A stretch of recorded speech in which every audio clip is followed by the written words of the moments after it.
What's the meaning of ciabatta?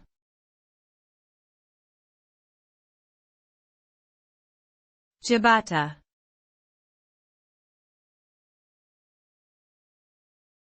Ciabatta.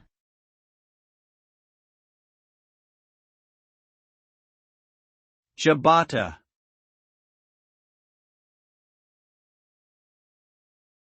Ciabatta.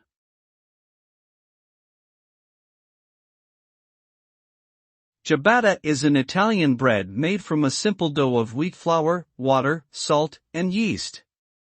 Its name translates to slipper in English due to its elongated, flat shape, which resembles a slipper. The dough has a high hydration level, giving ciabatta a soft, chewy texture and airy holes throughout the interior. The crust is thin and crispy, thanks to baking the bread on a hot stone or steel surface.